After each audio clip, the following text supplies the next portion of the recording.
Hello everyone. I am doctor Mohal banker, intervention radiologist.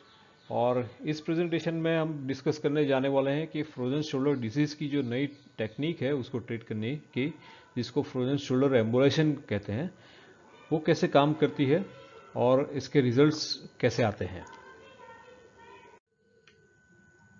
तो आप हमारी बॉडी की जो सिस्टम को एनालाइज करेंगे तो जो खून के नलियों का जो नेटवर्क है वो बहुत ही इम्पोर्टेंट रोल प्ले करता है। बॉडी के कोई भी पार्ट्स में न्यूट्रिएंट्स पहुंचाने हो, ऑक्सीजन पहुंचाना हो, वहाँ से जो इम्प्योरिटीज़ है वो भी वापस कैरी करनी हो, तो हर एक के लिए ब्लड वेसल्स का जो नेटवर्क है it plays very important role. वैसे ही ये जो फ्रोजन शोल्डर एम्बुलाइजेशन में क्या होता है कि वहाँ पे क्रोनिक इन्फ्लेमेटरी रिएक्शंस होता है, और वहाँ पे जो इन्फ्लेमेटरी केमिकल्स हैं जो बॉडी रिलीज करती है, उसके लिए भी वहाँ पे बॉडी ने शोल्डर जॉइंट के अंदर नया नेटवर्क क्रिएट करती है जो जिसको नियोवास्कुलेशन कहते हैं। सबसे पहले हम ये नेटवर्क आइडेंटिफाई करते हैं और इस नेटवर्क के अंदर स्मॉल पार्टिकल्स जिसको एम्बोलाइजिंग पार्टिकल्स कहते हैं वो इंजेक्ट करके वो नेटवर्क को हम बंद कर देते हैं, जिसकी वजह से क्या होता है कि जो इन्फ्लेमेटरी केमिकल्स जो साइटोकाइंस कहते हैं वो वहाँ पे रिलीज होना बंद हो जाता है, और उसकी वजह से ये पूरी जो प्रोसेस है फ्रोजन शोल्डर की वो वहीं पे रुक जाती है। And that's why patient start improving. आप इस फिगर में देखेंगे कि ये जो शोल्डर जॉइंट है वहाँ पे करीबन 6 वेसल्स खून की नली ऐसी होती है जो ये जॉइंट को सप्लाई करती है। और ये जो रेड कलर में आप डिफरेंट एरियाज देख रहे हैं, these are the potential site for chronic inflammation, कि जहाँ से ये इन्फ्लेमेटरी केमिकल्स रिलीज होते हैं। हम हर एक ये ब्लड वेसल्स में जाके सिलेक्टिव एंजियोग्राफी करते हैं और आइडेंटिफाई करते हैं कि कौन से एरिया में ये प्रोसेस अभी एक्टिवेटेड है, और उसमें फिर एम्बोलाइजिंग पार्टिकल्स इंजेक्ट करके वो इन्फ्लेमेटरी केमिकल की रिलीज को हम वहाँ पे रोक देते हैं। एंड दैट्स वाई ये फ्रोजन शोल्डर का जो डिजीज़ है वो वहीं पे स्टॉप हो जाता है और पेशेंट्स को इम्प्रूवमेंट होना शुरू हो जाता है। These are 68 years old female patient, and उसको 2 साल से फ्रोजन शोल्डर की तकलीफ थी। एक बार तो स्टीरॉयड का इंजेक्शन भी लिया था, but it does not get any kind of benefit.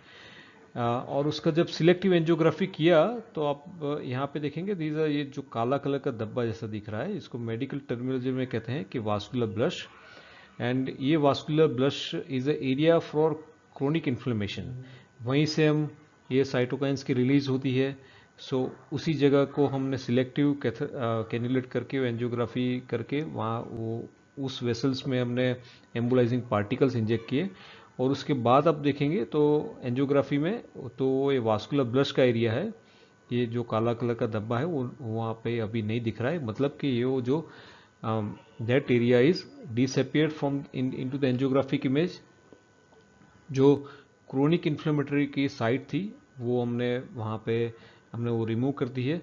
Now the process of frozen shoulder is getting reverse, and inflammatory chemicals वहाँ पे रिलीज नहीं होंगे, तो जो शोल्डर जॉइंट्स के मूवमेंट में पेन में इम्प्रूवमेंट होना शुरू हो जाएगा।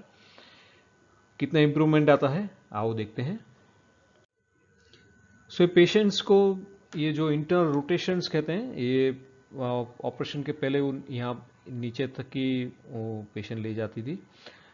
इमीजिएटली प्रोसीजर करने के बाद थोड़ा ऊपर उनको हाथ ऊपर ले जाना शुरू हो गया, and after 6 months she is able to perform internal rotation normally.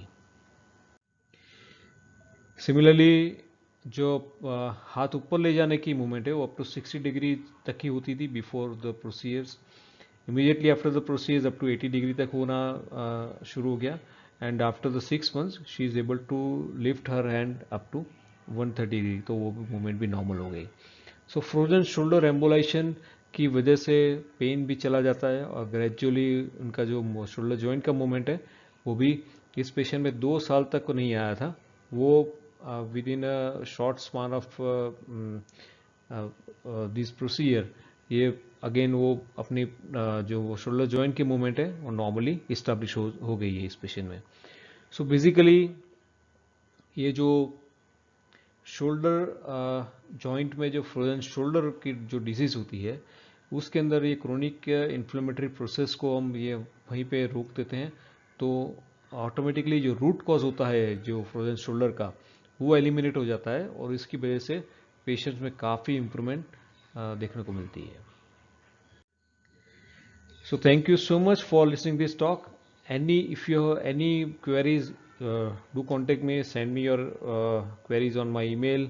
And for more information, you can visit this website, and you will find lots of information about the frozen shoulder disease. Thank you so much.